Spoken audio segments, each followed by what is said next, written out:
আজকে আমি শেয়ার করছি ফুলকপি দিয়ে কই মাছের ঝোল।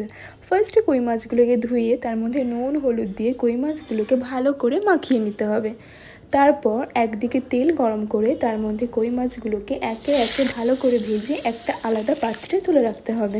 মাছ ভাজা হয়ে গেলে আরেকটি কড়াইতে বা সেই কড়াইটাতেও ফুলকপিগুলোকে ভেজে নিতে হবে। এরপর মাছ আর ফুলকপি ভাজা হয়ে গেলে তার মধ্যে পেঁয়াজ কুচি, আলু, টমেটো, লঙ্কা দিয়ে কিছুক্ষণ ভেজে তার মধ্যে আদা রসুন বাটা দিয়ে কিছুটা নাড়িয়ে নিতে হবে। এরপর ফুলকপি আর আলুটা ভালো করে নাড়িয়ে তার মধ্যে জল দিয়ে গ্যাস কমিয়ে কিছুক্ষণ লো স্টিমে সিদ্ধ করতে দিতে হবে।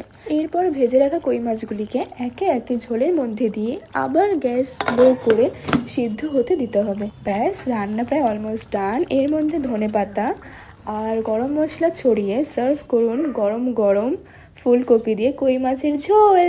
ভালো লাগলে লাইক করে দিও।